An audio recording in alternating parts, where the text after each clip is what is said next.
Hello दोस्तों, आपका स्वागत है नंबर वन स्टडी चैनल पर। हम आज पढ़ेंगे कि जो इंटर्नशिप की डायरी होती है उसमें लेसन कैसे बनाया जाता है। तो इसमें सबसे पहले इंटर्नशिप की डायरी होती है संगन पाठ योजना। उसमें ऊपर ही ऊपर लिखा होता है विद्यालय का नाम, फिर कक्षा, विषय, प्रकरण और दूसरी साइड लिखा होता है दिनांक, कालांश, समयावधि। तो इसमें हम पहले वो क्लास डालेंगे जो क्लास हमें इंटर्नशिप के दौरान मिली है। तो जैसे 9th क्लास मिली है, 9th क्लास, और विषय भूगोल, प्रकरण भारत के भौतिक प्रदेश या स्वरूप, एक ही बात है। समयावधि 30 से 35 मिनट की होती है और इसमें 4 शिक्षण उद्देश्य होते हैं: ज्ञान, अवबोध, ज्ञानोपयोग और कौशल।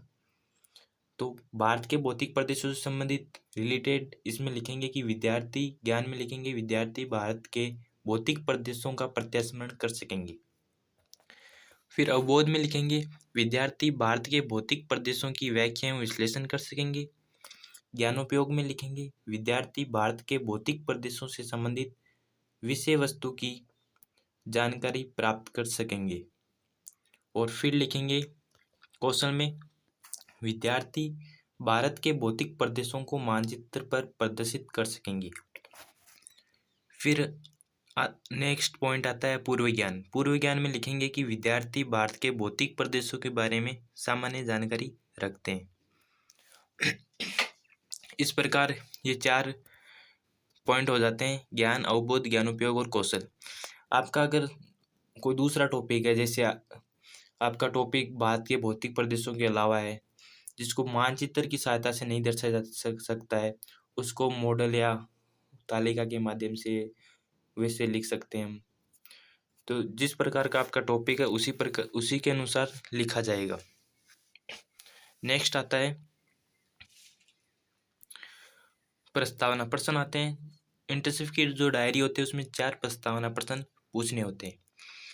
तो प्रस्तावना प्रश्न छात्राध्यापक के द्वारा बच्चों के लिए प्रस्तावना प्रश्न तैयार किए जाते हैं और ये प्रस्तावना प्रश्न होते हैं वो जिगजैग के आधार पर होते हैं। जैसे एक प्रश्न का आंसर आया, उसी आंसर से दूसरा क्वेश्चन किया जाता है।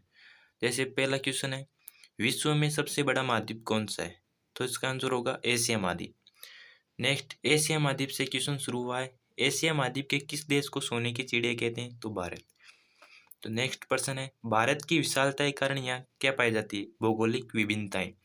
भारत की भौगोलिक विभिन्नताओं के बारे में या भौगोलिक प्रदेशों के बारे में आप क्या जानते हैं, तो छात्र आंसर क्यों निरू उत्तर देंगे। फिर उद्देश्य कथन में आएगा प्रिय विद्यार्थियों, आज हम भारत के भौतिक प्रदेशों का विस्तार पूर्वक अध्ययन करेंगे, जिसमें पहला शिक्षण बिंदु है भारत के भौतिक प्रदेश। इसमें छात्राध्यापक द्वारा पहले विकासात्मक प्रश्न किया जाता है। विकासात्मक प्रश्न में पहला दो विकासात्मक प्रश्न होते हैं और 2 बोधात्मक प्रश्न होते हैं। पहला विकासात्मक प्रश्न हो जाएगा जम्बू द्वीप के नाम से किस देश को जाना जाता है, तो इसका छात्र क्रियाएं होगा या विद्यार्थी उत्तर देगा कि भारत को। तो नेक्स्ट क्वेश्चन क्या जाएगा भारत के भौतिक प्रदेश का क्या आशय है या भौतिक प्रदेश के बारे में आप क्या जानते हैं, तो इसका विद्यार्थी आंश थोड़ा बहुत उत्तर बताएंगे, तो आंशिक एवं निरूत्तर। तो इस प्रकार से भारत के भौतिक प्रदेशों में 2 विकासात्मक क्वेश्चन किए जाते हैं और फिर इसके बाद में छात्राध्यापक कथन आता है और वह कथन के बाद वापस इसमें 2 बोधात्मक प्रश्न किए जाते हैं। तो जिस प्रकार नेक्स्ट है छात्राध्यापक कथन। छात्राध्यापक कथन में भारत की विशालता के कारण यहाँ अनेक विविधताओं का मिलना स्वाभाविक है और भारत को उपमहाद्वीप की संज्ञा भी दी जाती है। भारत विश्व के संपूर्ण क्षेत्रफल का 2.4% है। भारत में 40% मैदानी, 33% पर्वत और 27% पठारी भाग स्थित है। छात्र अध्यापक द्वारा यह कथन किया जाता है और विद्यार्थी ध्यानपूर्वक सुनेंगे। फिर इसी कथन के आधार पर 2 बोध प्रश्न किए जाते हैं।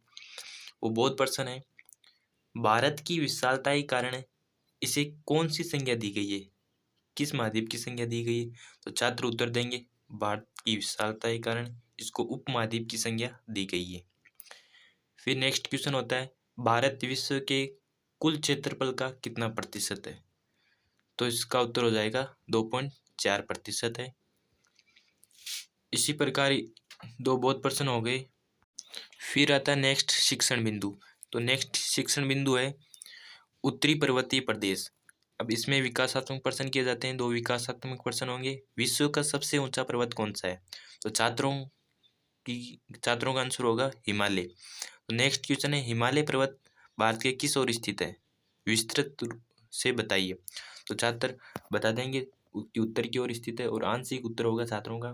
ठीक है। फिर छात्राध्यापक कथन किया जाएगा। छात्राध्यापक कथन में होगा कि हिमालय पर्वत भारत की उत्तरी सीमा पर पश्चिम से पूर्व की ओर 5 लाख वर्ग किलोमीटर क्षेत्र में फैला हुआ है। इसकी औसत चौड़ाई लगभग 40 किलोमीटर है।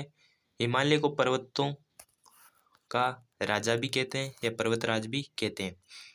विद्यार्थी ध्यानपूर्वक सुनेंगे और फिर दो बोध प्रश्न किए जाएंगे। छात्र अध्यापक द्वारा दो बोध प्रश्न किए जाएंगे। दो बोध प्रश्न है। पहला प्रश्न है हिमालय कितने वर्ग किलोमीटर क्षेत्र में फैला हुआ है? तो विद्यार्थियों का जवाब होगा 5 लाख वर्ग किलोमीटर में। नेक्स्ट क्वेश्चन होता है किस पर्वत को पर्वतराज भी कहते हैं? तो छात्रों द्वारा जवाब होगा हिमालय को। इसी प्रकार से हर एक शिक्षण बिंदु में एक तो दो विकासात्मक प्रश्न किए जाते हैं और दो ही बोधात्मक प्रश्न किए जाते हैं। फिर आते हैं अगले शिक्षण बिंदु पर। तो अगला शिक्षण बिंदु है उत्तर का विशाल मैदान। अब इसमें दो विकासात्मक प्रश्न होंगे। पहला प्रश्न है हिमालय के दक्षिण में फैले विशाल मैदान को क्या कहते हैं? तो विद्यार्थियों को जवाब होगा उत्तर का विशाल मैदान। नेक्स्ट क्वेश्चन है उत्तर के विशाल मैदान के बारे में आप क्या जानते हैं? तो छात्र आंशिक निरुत्तर देंगे।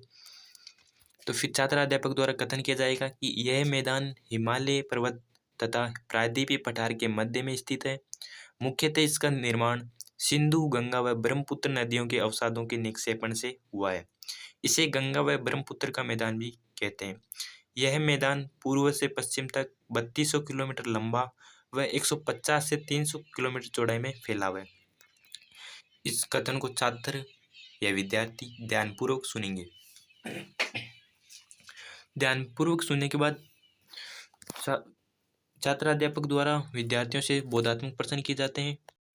तो पहला बोधात्मक प्रश्न है कि उत्तर के विशाल मैदान को और किस नाम से जानते हैं या पुकारते हैं? तो विद्यार्थियों का जवाब होगा गंगा व ब्रह्मपुत्र का मैदान। नेक्स्ट क्वेश्चन होगा इस मैदान की लंबाई बताइए। किस मैदान की? उत्तर के विशाल मैदान की लंबाई। तो छात्र बताएंगे 3200 किलोमीटर। फिर मूल्यांकन प्रश्न होते हैं जो इंटरशिप की डायरी होती है उसमें 4 मूल्यांकन प्रश्न किए जाते हैं। मूल्यांकन प्रश्न जो पहले हमने प्रश्न पूछा है वही प्रश्न वापस रिपीट करते हैं छात्रों का मूल्यांकन के लिए। तो विश्व का सबसे ऊंचा पर्वत कौन सा है? एक वस्तुनिष्ठ प्रश्न होता है। तो इसमें 4 ऑप्शन दिए होते हैं माउंट एवरेस्ट, कंचनजंगा, एंडीज और हिमालय। नेक्स्ट क्वेश्चन है भारत विश्व के संपूर्ण क्षेत्रफल का कितना प्रतिशत है? एक रिक्त स्थान पूर्ति का क्वेश्चन होता है। फिर एक होता है अति लघुरात्मक। उसमें हम भारत के भौतिक प्रदेशों को समझाइए। और फिर होता है एक लघुत्तरात्मक। ये क्वेश्चन है उत्तर के विशाल मैदान का वर्णन कीजिए। तो ये 4 प्रश्न हो गए मूल्यांकन प्रश्न।